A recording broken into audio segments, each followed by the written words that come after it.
Thank you very much, Ken, and I think we can all agree today in this room that this story was beyond inspiring for us all, and how small things can grow and expand into great ideas that will reshape not only our industry, but we're sure the whole country, and entering a new era for business services when it comes to R&D.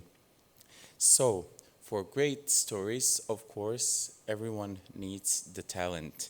And for this year's conference, we gathered the most prestigious experts from our member companies when it comes to talents, internal operations, and how to make the business working and work. Now, the dynamic panel discussion today is exploring the trends and intersection of talent and technology in shaping the future of business services. And I'm going to remind you all that today's conference is being presented and brought to us through our partners coming from DDC, Transcom, and Reconomy and Tersaus. So it is my pleasure to invite on stage Marin Hrkać from QSD, who will moderate today's discussion. Please a huge round of applause. I hope not everyone is asleep today. Thank you, Marin. Enjoy. Joining the stage from Belgrade and from one of our, I would say, partners in crime when it comes to growing together, Renata, Matotek, Ivušić from Transcom.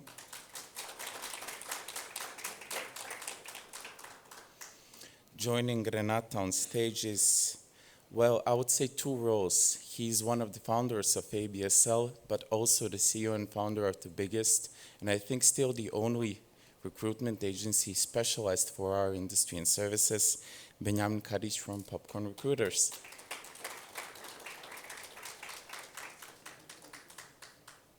The last 2 years, we have a great cooperation when it comes to knowledge sharing and IT expertise with the oldest and I would say proudest domestic IT company in the region in Bosnia and Herzegovina. Joining us from our authority partners is Imer Muhović.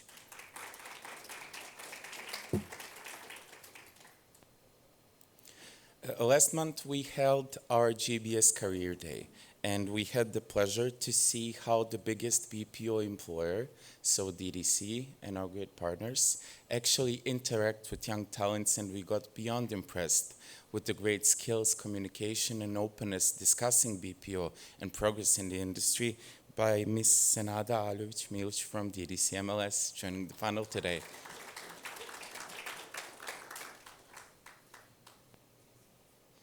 Ladies and gentlemen, enjoy your discussion. Okay. Welcome, dear guests and attendees, to our next panel on global business services, which will be focused on talent development, generally labor market, and technologies, of course. We will be talking about the latest trends when it comes to best practices and how to use the technologies that are shaping the community as we see it. Eddie already introduced our guests, so maybe I should start with Renata, as she's the closest one here. Renata, at Transcom, how do you approach talent acquisition, talent retention, and generally, what are the best practices as you guys see it in Transcom? Yeah, first of all, hi to everyone. I'm glad that I'm here with you all and that I meet some new interesting people. Well, in Transcom is all about the people, and this is a very wide topic, but what I can extract from this is that well, talents are something that are we focused on, and it is not, well, it is hard to find now talents, but it is, I think, harder to retain them, of course, and it is not anymore only about salaries or market conditions. It is what somebody before me mentioned about the culture, but it is I think, abstract. When I say about the culture, I would like to talk maybe about that engagement and experience that we have in Transcom. I'm in HR. I'm an HR manager, now regional, and somehow I can maybe,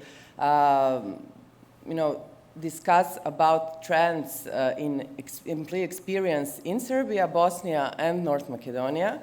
And there's the differences because we are all different. So what is very important is that local flavor and what people expect from us. We have a lot of people who are working on employee experience in Transcom, and I think this is a very important part of HR. It is not anymore only about the documentation and only about the labor law. It is, I think, now basics. And what are we now trying to do is retain people with something different, organizing some new things for them. Of course, benefits, we can talk about that, but this is, for now, I think, also basics, because everybody are offering, I don't know, insurances, private health insurance or something else. I'm talking about everyday activities in work, and this is very hard, but we are organizing a lot, like, I don't know, pizza days or some kind of engagement activities, some kind of, I don't know, role plays, so a lot of things. We are investing a lot. And what I want to emphasize that is not the same when we compare the region. So it is not the same in Bosnia, where the diversity is huge. So we are trying to adopt by the religious, by the religion, or something else like age, because in Transcom we are all about the diversity. So we are employing people from 18 until, I don't know, 65 years old. So it's, again, totally different. But when we talk about retention, I think this is the key. So to adopt the style, to see what is interesting for that specific group of people, and to act according to that. I think that it is very important how people are spending time during their working hours. So we are spending 8 hours minimum at work. So let us have fun. Let us work in nice environment with nice people. Let us try to enjoy. So this is what we do in Transcom. Maybe it's not the time to talk about real examples, but maybe if you're interested, later I can do it one-on-one. But a lot of things, and I think this is the key, and this is what makes us maybe different from our competition. Thank you, Renata. That was a great insight. Benjamin, as a CEO of a regionally well-known recruiting agency, Popcorn Recruiters, we are witnessing a shift within the IT and BPO sector. Could you share some insights there and your views? But thank you. I would definitely divide them. You know, the shifts that are happening in IT industry is totally something different that you can see and notice in BPO industry. And there are some influence of IT industry coming towards the BPO. Maybe the BPO representatives doesn't appreciate that much because, you know, the IT brought some kind of a new aspects of how we work, how we provide benefits towards the company, which was not, you know, accustomed before, especially not in BPO companies. And I see this as a positive and a negative effect at the same time. You know, what IT brings to other industries, especially BPO as a complementary industry. But what happened to IT industry in last year is a showcase, you know, how things are fragile. And then you come again to factory settings. And this is the relationships, you know. Who are you building company with? Who are you employing? Why are the people, good people, staying in your company? And people tend to forget that. We do a lot of exit interviews, but we don't do that much, you know, in-house interviews with the people who are staying, who are loyal, who are productive. And unfortunately, we only find out why they don't like us when they leave. And I think this at some portion happened to the IT industry. The second aspect, what happened to the IT industry is definitely, and maybe my colleague from Authority Partners can confirm that, and I think you are one of the recognized company for contracting globally, contracting specialists and experienced professionals, is that we are facing a new way of working, where connections will not be that straightened in capacity that this person or contractor will sit in your company or even be based in your country. And I can see more our clients now shifting to contracting model, which is at first seems like, disloyal or not that long-term engagement that you can expect. But everything goes in this direction that companies, and especially candidates, we just went to Switzerland, and our partners there are saying candidates are now not willing to negotiate unlimited contracts. They want to sign contracts on maximum 1 year, and they want to renegotiate the terms after 1 year, which is totally strange and totally off from everything that we know, because for us, working in a government or a bank and have an unlimited contract and you're safe. Their perspective is totally different. And now we are expecting the shift to going towards the contracting assignments and relationships that will be more, honest, I would say, especially because it's going to be measured by the products or performance that you have, not that much in terms of culture impact or relationship impact that you have because the candidate is sitting in South America or somewhere else. What happens in BPO, at least from our perspective, working for international regional brands, is that they didn't face that much of crisis like IT industry had in last year. Even so, in some capacity, they grow. But what is happening, especially in these regions, is the complexity of work. It's not anymore entry-level position with the data entry, assignments. Now it's becoming more and more complex in terms of adding additional languages, adding additional technology knowledge, if it's Office 365. And these are the early stages of customer support. It will go even more complex and more complex when you go to cloud, cybersecurity and everything else. And I think everybody's ready now. They are aware of human potential that they locked in their company. They have 1,000 plus or more employees that are definitely fully functional languages. But now they are more aware how much knowledge they have internally in terms of technology, in terms of consultancy, in terms of additional skill sets which can be transformed to more, I would say, sensible roles that you can find on the international markets. And of course, they are more paid, even for candidates and also for companies who are acquiring them. So I can see the BPO industry, especially in this region, has a huge potential. And I'm glad that ABSL, which we founded 2019, maybe was in front of its time at that moment, because we were talking things that we can only see now with Canon and ABB acquisitions and everything. We were talking that 5 years ago. And I must be honest, nobody listened at that time, but now it's happening. And I can see all the partners from BPO industry now discussing how we can transform languages to more complex services, because they can be charged more, they can bring definitely more benefits to employees. And I would say the most maybe positive impact of that is less brain drain in this industry. Before it was really challenging to keep those people. Today, the salary ranges between Brno and Sarajevo are approximately 200 euros. So it doesn't make that much sense to leave this country, work there, when you can compete and work for Transcom and any other companies on international level, on international standards, but still staying at your homeland and with your parents, with your families. So I would say the shift is definitely obvious. But it's the way how we are accustomed to it is going to make us more successful or less. Thank you, Benjamin. Welcome. That was a great insight. Imer, as a system architect at Authority Partners, you worked with latest technologies for years now.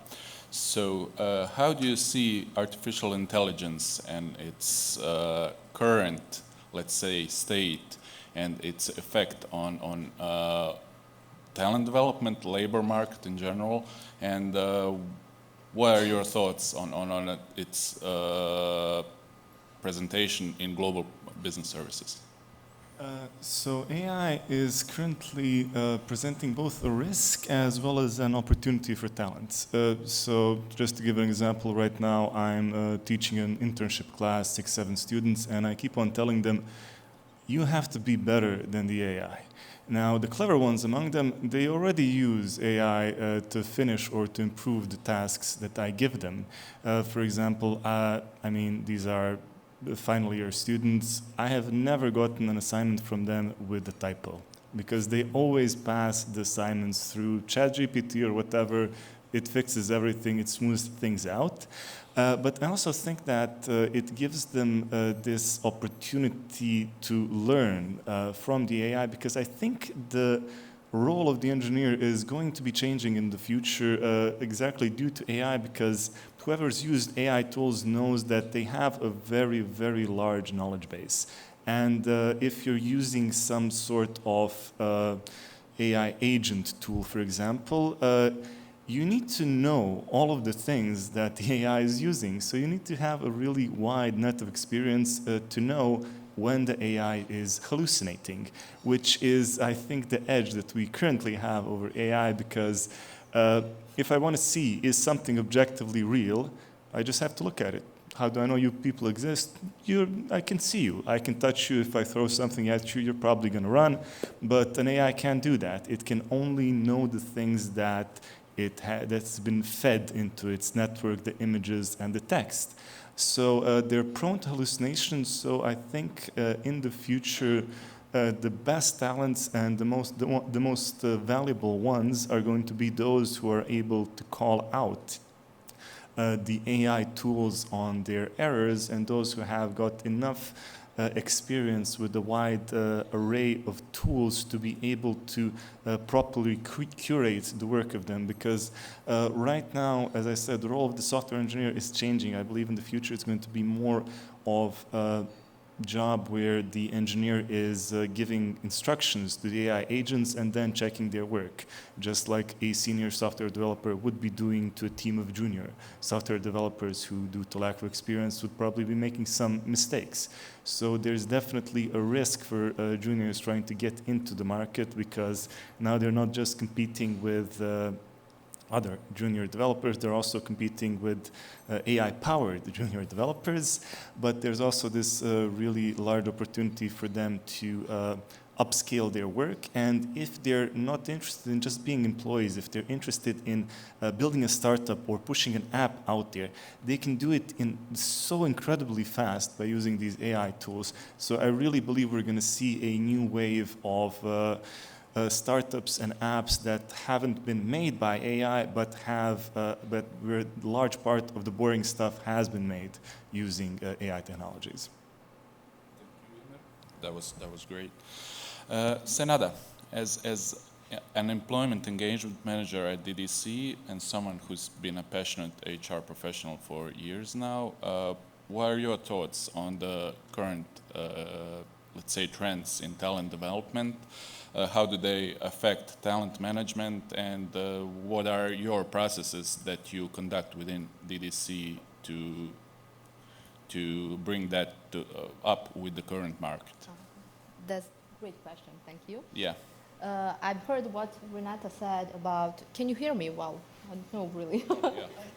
Okay, I heard what Renata said about the talent retention, and I agree with her regarding that. But when we talk about the talent management as a process, and for the fact that we are living in a very dynamic time, we need to focus on the following things regarding talent management.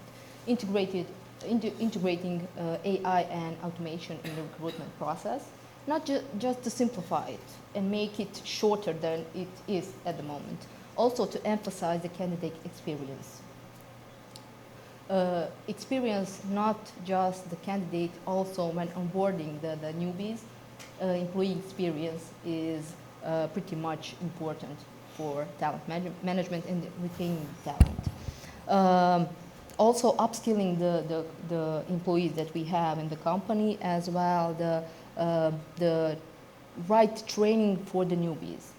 I must say that we in the DCMLS invest a lot in training our employees so they can be upskilled to expertise and be in line with the business needs and changing and facing changing in the future.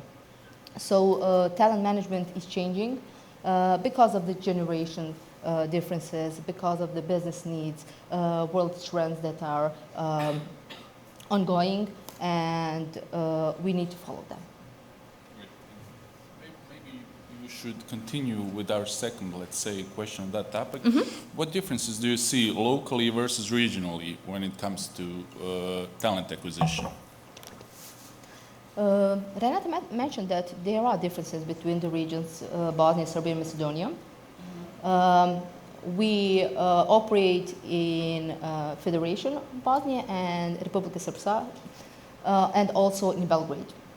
There are differences between what are the expectations of the candidates in Bosnia and Serbia.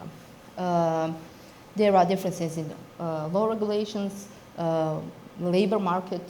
We are facing brain drain in Bosnia, so we are having limited candidate pool, skilled ones that we need for the business, and also cultural differences between the countries, and also locally there are some differences that we are facing, and we are trying to make programs for the employees where we can not just retain them, to make them, if somebody wants to leave for the reason they want, to do the good and good offboarding, so those employees can be our ambassadors in the future for the generation that they come, for the people they want to start working in the company. Great, thank you. Benjamin, let's say go back to AI and its effect on talent development. What are your thoughts of the effect of new technologies when it comes to finding and retaining talents? Well, AI is often used in HR processes now, as not only there. You would be amazed where it's all used, and unfortunately it doesn't always help from the perspective of a consultancy company supporting big businesses, acquiring candidates, and there's not that much you can do. You know, when we compare yourself with DDC and companies such as Transcom, and you have to support them in their talent acquisition process, there's not that much you can do, having in mind how vast, you know, experience they have, what is the you know, kind of attraction point that they have when they are reaching directly to candidates. And then that comes the technology, and I plan to avoid scaring people, you know, what will happen. But at this stage, it's almost scary. You know, what people do with their LinkedIn profiles, with their CVs, let's just start from there. You know, they are not written by people anymore. It's written by technology. And it's so hard to notice the difference between two candidates because the prompt is almost the same. You know, build me a perfect CV, you know, attractive for, you know, companies from BPO sector, highlight my skills and blah, blah, blah. And then you go almost identical applications and CVs on LinkedIn. So that's one point. The second point, you know, I'm not sure, have you noticed this? And there's a video of a guy in China who just started working in Deloitte. And he landed this job over ChatGPT in terms of, you know, adapting his CV, doing the interview. And on the final interview, he had a remote interview. He opened ChatGPT aside, and he was recording himself during that final interview.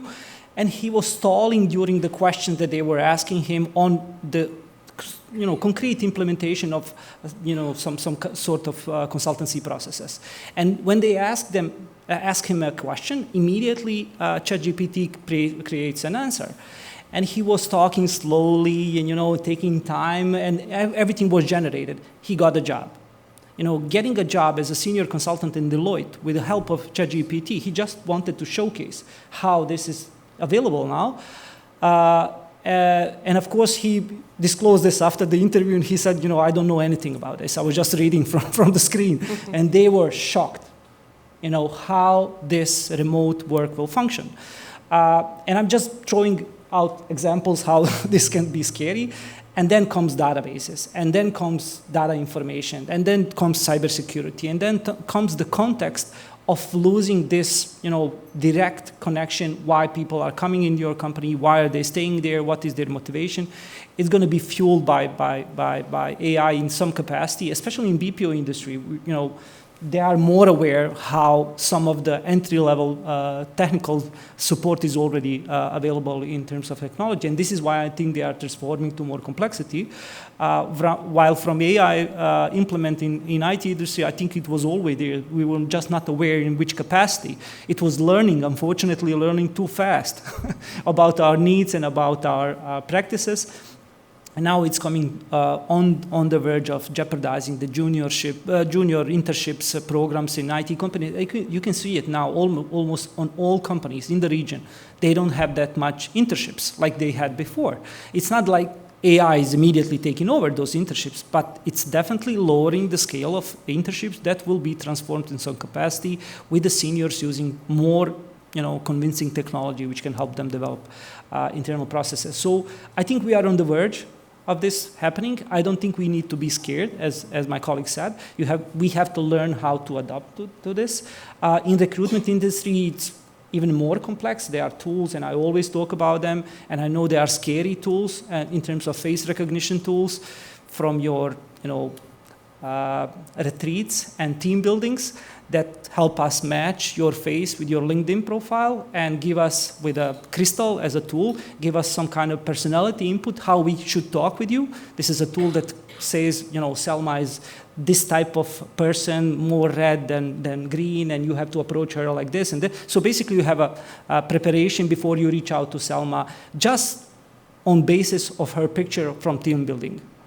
And I already have everything as a pitch to approach her and say, okay, is there an option that you would be considering, move to another company? And everything is already prepared for me. As a recruiter, it's definitely an advantage, but as a long-term senior recruiters, it's a bit scary, how much administration will be done and how much we need to adjust and transform. Okay, great. Thank you, Benjamin. If I can jump in. Of course. This is something close to you as yes, well. So. Yes. Our artificial intelligence entered on a big door in Transcom too, first in operation, and then we now are in the process of AI in HR. And it is something that basically they want to automatize all the processes there which are repetitive, so that HR people can spend more time with employees. This is the main thing. And from that perspective, I love this artificial intelligence, if this is a true scenario. If it will replace people, then of course I don't like it as a HR manager. But I must say that you said good example. That guy got a job. But if he started to work, I'm sure that people would realize that he's not the right person. So I'm returning to artificial intelligence. Nothing is comparable with communication, emotions, empathy, which only people can provide. I know that maybe you can explain later that now they're trying to put, emotions into artificial intelligence, but I'm sure that that can come to some level and it will stop, because what we talked about adopting the style, who is in front of you, you have to know everything about his background, about his, childhood, about his priorities. And I think that no artificial intelligence can do that if we are talking about that feeling, because it is technology. It doesn't have feelings.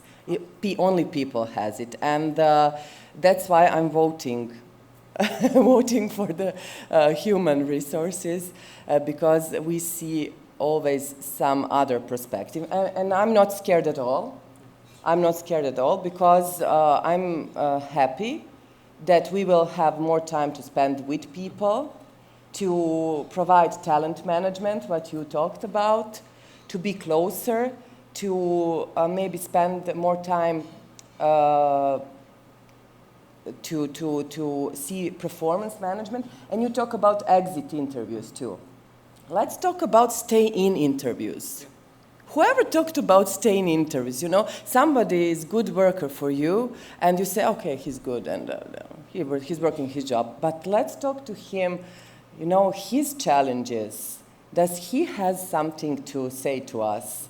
What is good, what is bad, where we can be better, even better. So, of course, I love exit interviews, but I'm in favor for stay-in interviews. And I think that all companies should invest more in that. Definitely.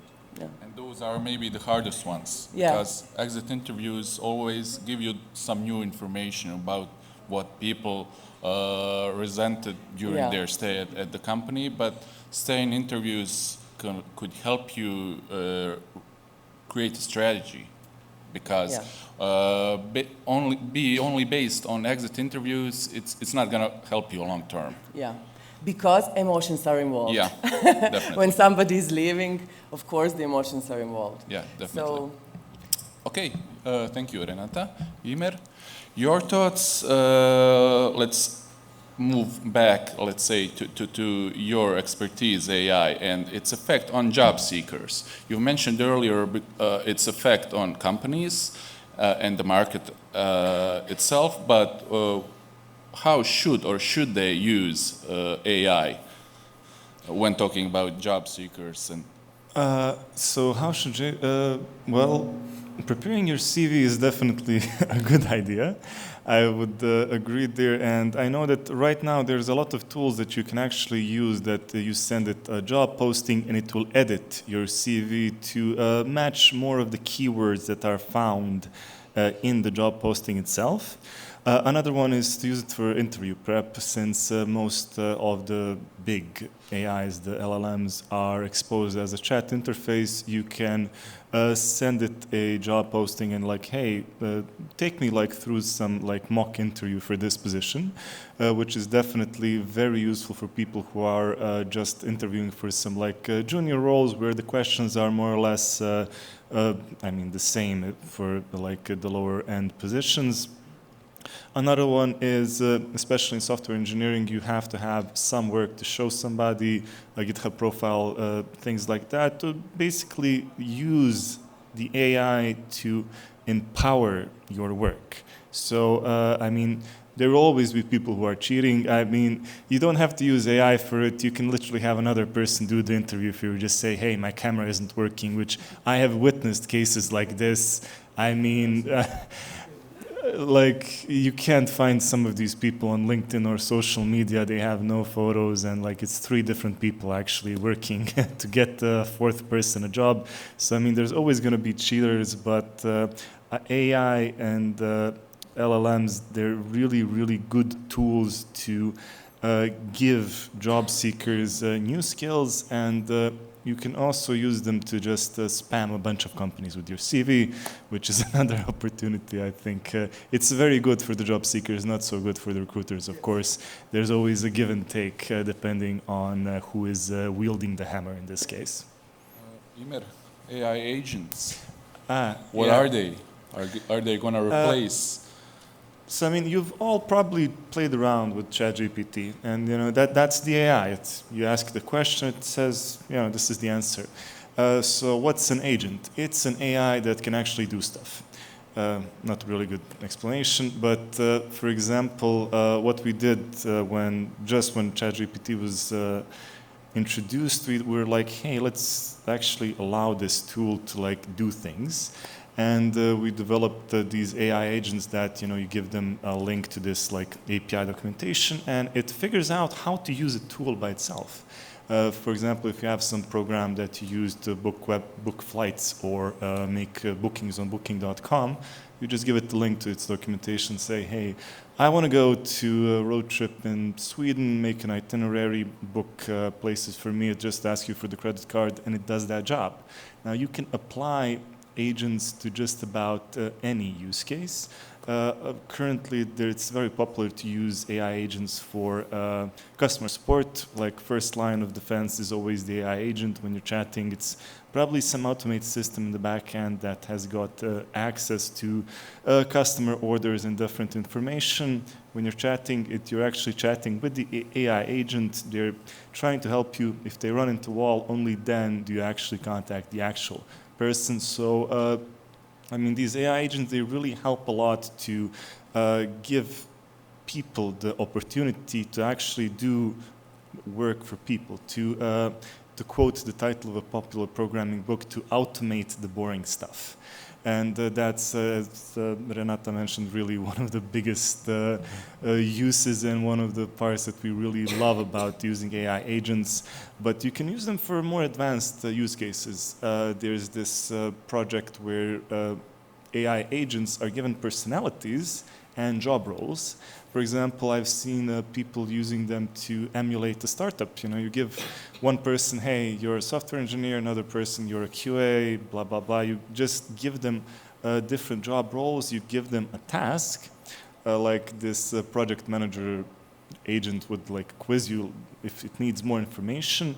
Then the agents start talking to themselves. And the only time the user is actually prompted to do something is when they mess up. And they, of course, do mess up because, as I said, they are hallucinating all the time. They have no idea what's real, what's not, so they tend to run into some issues. But then, you know, like me as a developer, I would jump in, fix the issue, let this continue its work. So you can create entire networks of these agents that work together to finish tasks. Recently, I was playing around and I made like a news portal where like one AI agent is the editor, one is the journalist. You've got somebody to check for typos, but that's kind of useless in this scenario. So really, you can create so many different AI agents. You can even give them some personalities. I remember we were doing this project and for booking these flights and planning these journeys, we created like this little old lady who's very quaint, likes knitting, and when you talk to this AI agent, you'd get a sense like it's trying to like gaslight you into, you know, having a personality. So it wasn't perfect, but you know, it did the job. It gave it a little bit of a more human touch, even though it's far from human. What about emotions and empathy in AI? It can have a surprising amount. So an experiment, a surprising amount of emotions. An experiment that I did was, as I mentioned, you can use AI to apply to jobs, and I found a posting for this like teaching position. I was like, okay, I'm gonna apply to it, and you know, they send me like questions like, oh, student is having problems, how would you approach them? And I just copied the question, and I got the warmest, most human response to it, like, tell them everything's going to be all right, they can do the coursework. It was really such a lovely answer that I got from the AI that really I wouldn't expect from many tutors to have in this case. So, I mean, it's not real emotion, but they detect some emotion. Yeah, I mean, they can fake it because these AIs, they are, it's just a program whose only goal is to guess the next word in an answer. That's why you ask ChatGPT something, it types, you know, word by word. You don't get the entire answer at once.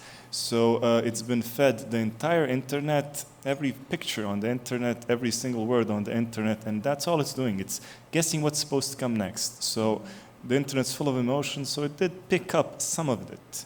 But of course, they're not real emotions. They don't care about us. They just want to finish their prompt and, you know, relax. What are your experiences in Transcom, Renata, with AI agents? I assume you've been using them for we are using them for translating, as a translating tool. So this is like some cheaper solution for our clients. because, as you know, some foreign languages, like, I don't know, Japanese, Philippines, or for us, faraway languages, it is hard to find here on our market. And then we have AI tool where, but the agent is sitting there again, and somebody, I don't know, on Spanish ask a question, AI translate that question on Philippine, then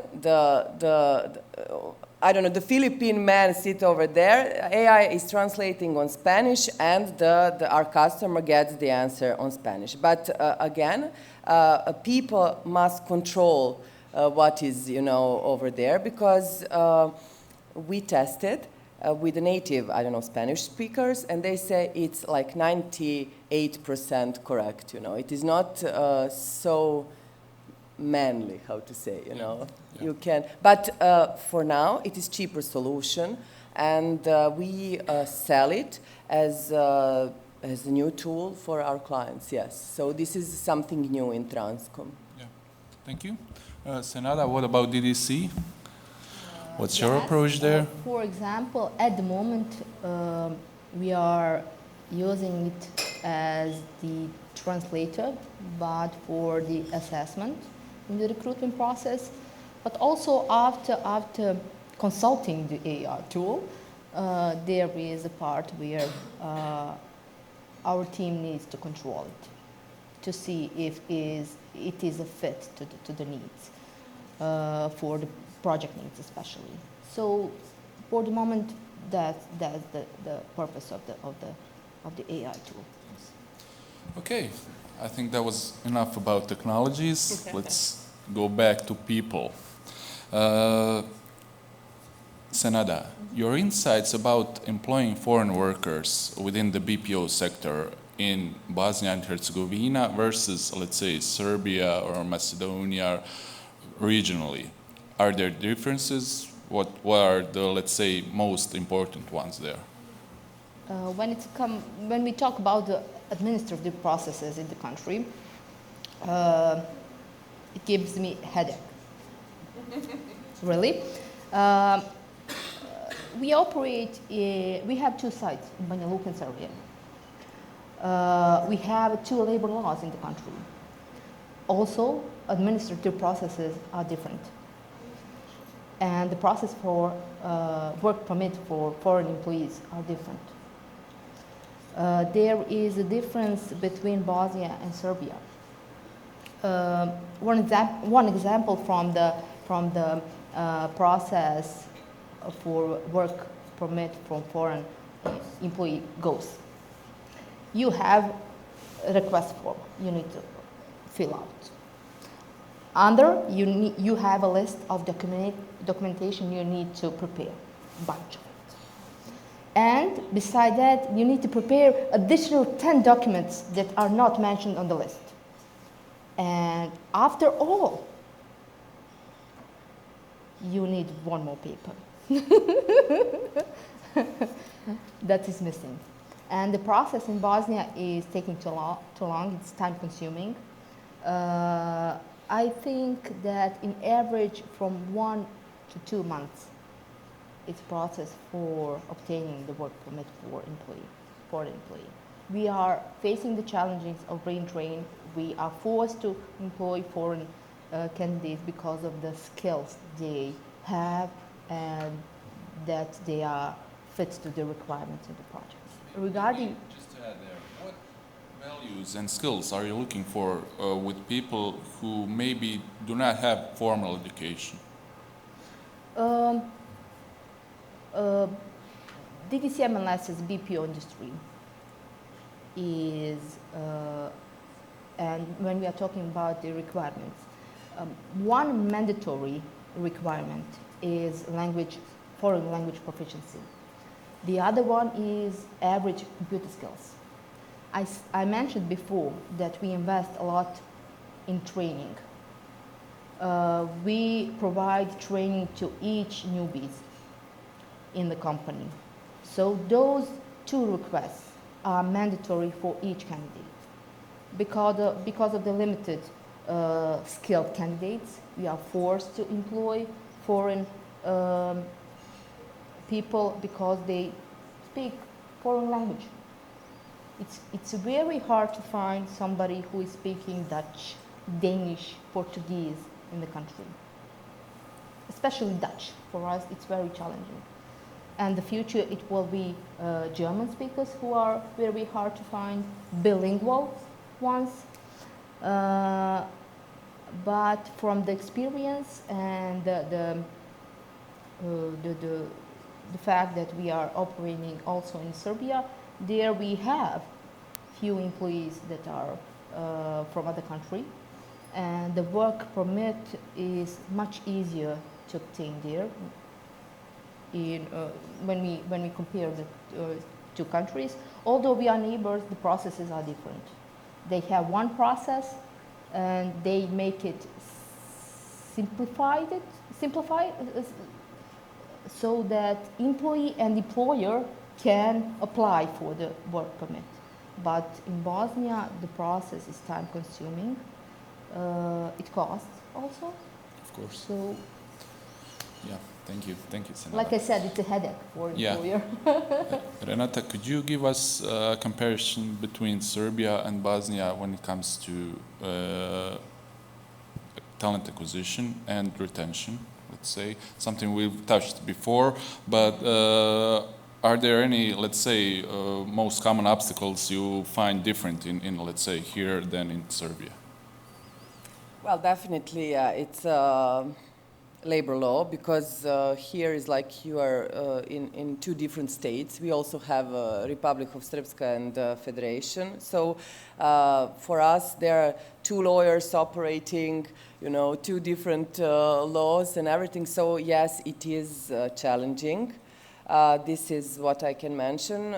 Yes, we notice also that in Bosnia, definitely we can easier find German speakers. Other languages are not so. There are not so much people who are talking other languages. In Serbia, is different, especially in Belgrade, because it is a multinational city. There's a lot of university, and really on Belgrade side we have 23 different languages. In Bosnia, it is maybe 3 different languages, 4, and the majority is, of course, German. I can say that when I compare the government and the documentation, administration, what you mentioned, the most difficult is North Macedonia. They are still on some level 10 years behind, I don't know, Serbia, and 5 years behind Bosnia. So really, it's hard. For me, it was easier because right now the labor law in Bosnia is very similar to the old labor law in Serbia 10 years ago. So I could adapt very well. But how to say, it is ex-Yugoslav republics. It is similar. People are similar. Of course, administration is similar, and we know what we are dealing with. Yeah. That's good to hear. Yeah, one more topic I would like to go through with my guests is the current trend with young people. They want to redefine work relationships. Mainly, let's speak about, let's say, remote work, in-office work. What are your thoughts on that, Benjamin? My personal or professional? Both. Because they are different. I come from the generation we were fighting to come to the office, to learn from people who are there, to prove ourselves, to kind of acquire the knowledge which is available in the office. And mostly, those people were not that keen in mentoring. You have to pull everything from them. But the only way was to shadow them. Follow them through the office, work with them in the office, go in the meeting, sit in the car, and blah blah blah. So that helped a lot to progress through this career path. And I can see now there's no expectations that this can be acquired at the job. even so they think it's more exhausting for them. You know, just being there and the mess and the noise and everything, it bothers them and they would rather stay home and be quiet. While from the other side, they have high expectations of mentoring, which we didn't have. You know, maybe it's something that's quite difficult to achieve. Oh, yes, you're not here, and you know you don't want to be here, but you want high level of mentorship, and I see it. It's a confronting, you know, issue which you cannot easily silence in a way, saying, okay, you have to go back to the office and you're going to get your dedicated mentor and you're going to spend time with him and he's going to onboard you and shadow you, walk you through the process. Of course, it's all possible online. But again, as we are mentioning emotions and relationships, it's harder to do so online. I think also the benefits are not helping in high capacity. You know, there are useful benefits, meaningful benefits that help people grow and understand, but they are also challenging their social values. And I think this is disrupting their kind of a longevity in terms of work. At some point, and this is my personal opinion, they are becoming more validated by work that they do. They want to be validated at their work. They want to be appreciated there. They want to be recognized. And it's even becoming more and more stressful because this is even more important than their social life, which is really concerning. You know, they want to have strong relationship, partnerships, whatever it is in the company, but when they go outside, it's not that, you know, social, vibrant like it was before. You know, their social way of, you know, spending some social time, and I'm going to take the example of little kids now playing video games. I was one of them, and most probably you, at least you were there. But now they watch other kids playing video games. Yeah. And this is really sad. You know, they have PlayStations, they have all the technology, and they gather around online to watch another kid how he plays. They don't have any urge to meet each other, at least to watch to another guy. No, they are online. And I think this is becoming more and more stressful even for employers. And I can see with my partners and companies and even myself, you know, to kind of come to peace in terms of expectation, moving away from the company, but from the same side, expecting so much from the company in terms of mentorship, in terms of security, in terms of growth and knowledge sharing, while we are, you know, kind of a differencing from each other. So this is transformation. I'm the generation that has to adopt, not them. We are the ones who need to adopt, and I'm doing the best that I can to understand them, and not to push them in an environment saying, okay, it was like this when we were like that, and you have to do it because this is the safest way. No, their way is good at some point, and their way is going to stay. Our way is done. So we need to adjust to them, and we need to understand them, and it's becoming challenging for us. For them, it's not that challenge. To be honest, I don't see. Yes, there are high, you know, figures in terms of increased mental health issues or consultancy in-house. Something, especially in IT, that's becoming more and more of a factor. Let's say mental side of all of this, that distance from your colleagues. My personal opinion is not that popular, so I'm going to keep it in regards to that. So I don't want to end up somewhere where I have to, you know, do some kind of, you know, lawyering in terms of to keep my thoughts silent. But I don't think, you know, we were people before also. We were working in complex environment also. We were expected to produce and perform also. But we handled things differently. We had, you know, maybe better connection with our families and our friends. And some of the portion of mental health was definitely put on their burden, which is not the, you know, the best thing for them if they have to consult you to your career path and everything.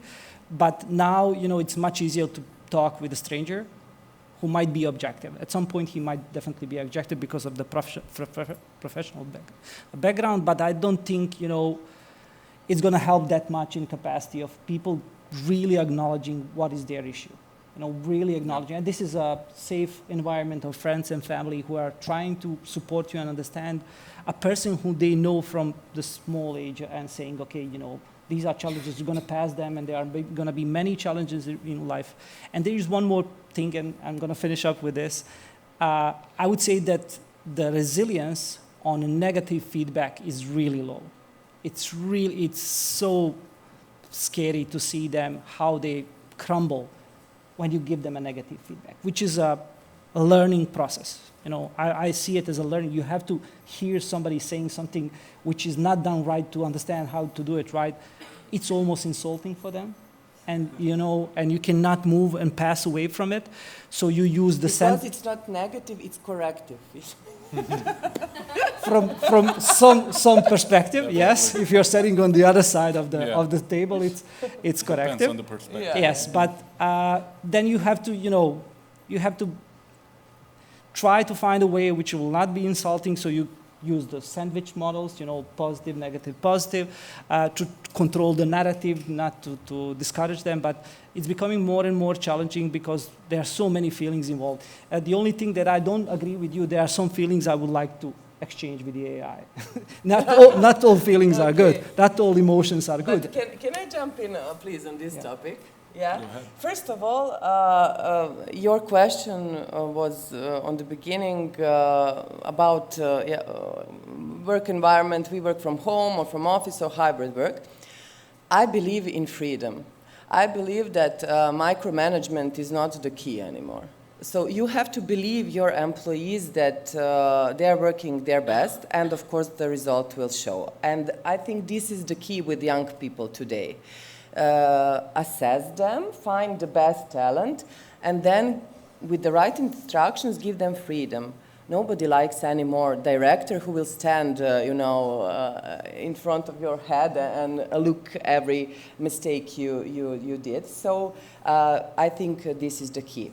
And the other thing which I wanted to point out, we introduced in Transcom after the corona psychological counseling, online psychological counseling, and it was the best decision ever because we made like a Google form, very, it is a very simple Google form, where behind that Google form is psychologist. So everyone who typed their question, their problem, because they are working 8 hours per day or 40 hours per week in their home, no people around them. They had some social issues, of course. They have some questions which are very challenging. They can just write in a Google form their question and the psychologist will answer them. Or if it's some serious problem, they will, of course, recommend them to go in some special institution or something else. So it was a key. It was first introduced in Serbia, then in Bosnia. But I must say that in Bosnia, people are using it more. And really, I'm proud of that because they're not, ashamed. Because in our culture, unfortunately, it is shame when you have some, down moods.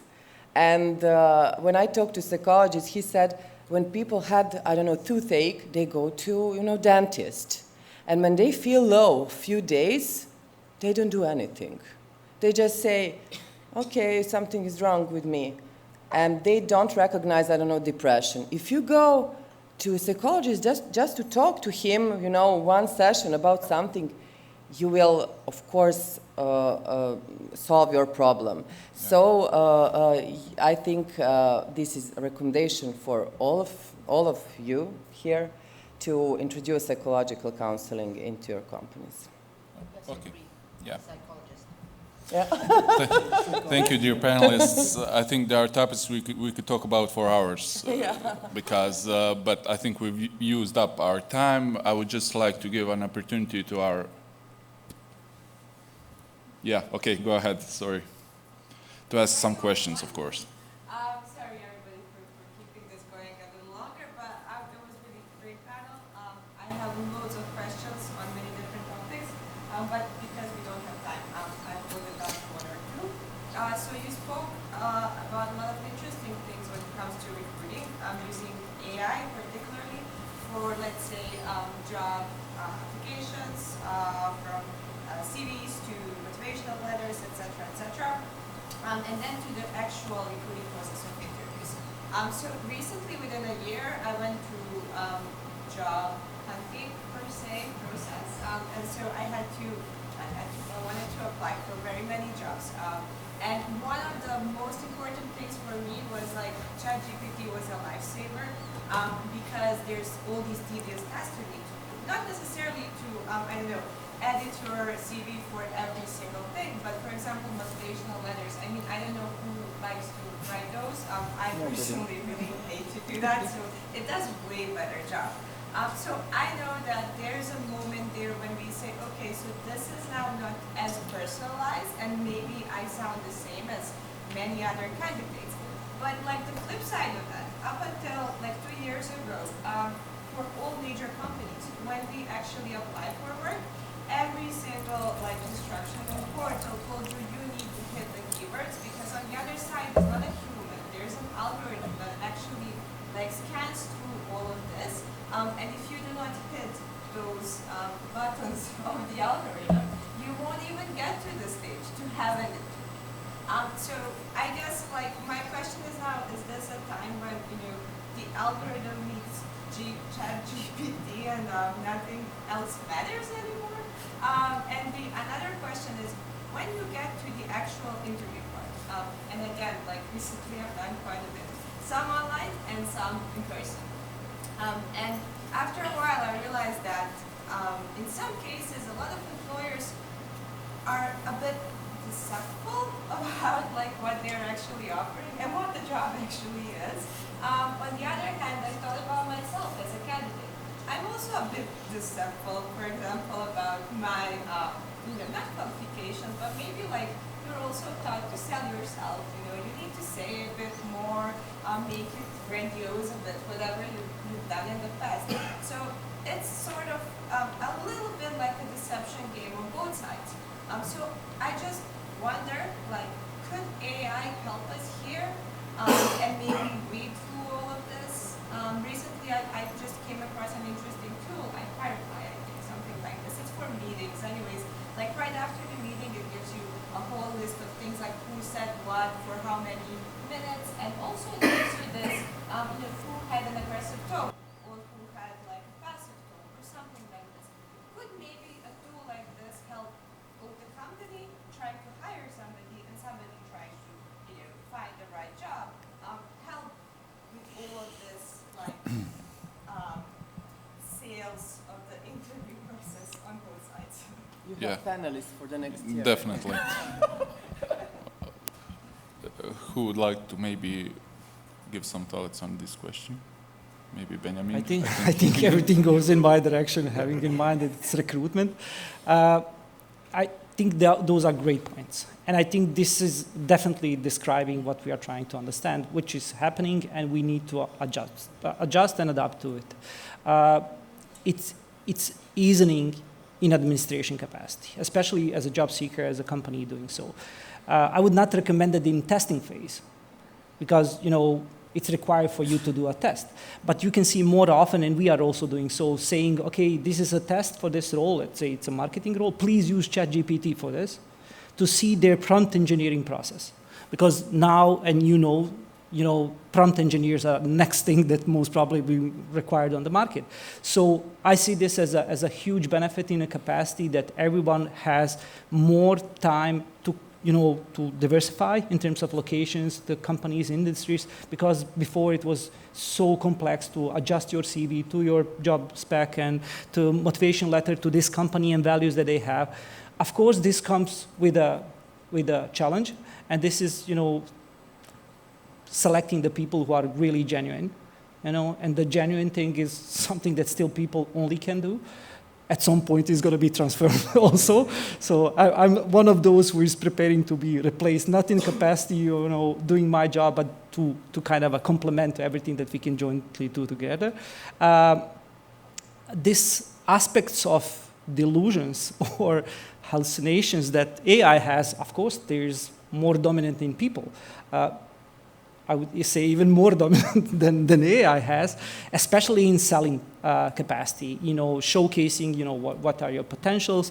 And you all been there. You all been in interviews. And in some cases, you didn't want to get that job, but you wanted to perform well. and this is something that AI cannot easily recognize, just being there because of the sake of the interview and, kind of a professionalism because you applied, somebody called you. But as a genuine aspect, understanding that do you really want this job? Is this really a person for us?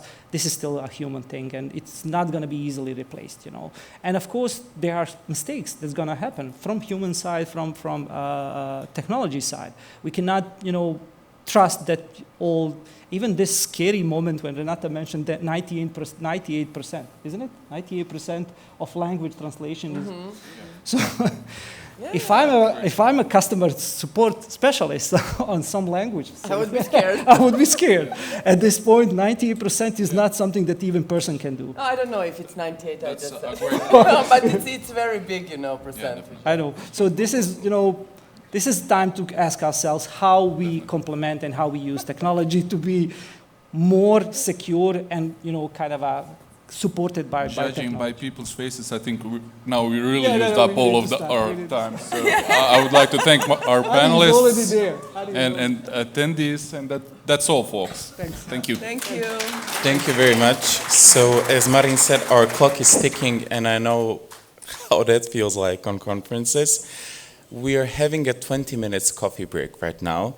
After that, we're returning for an insightful keynote held by our former panelist, I would say, Senada, and then the final panel discussion of the day. So see you here in 20-ish minutes.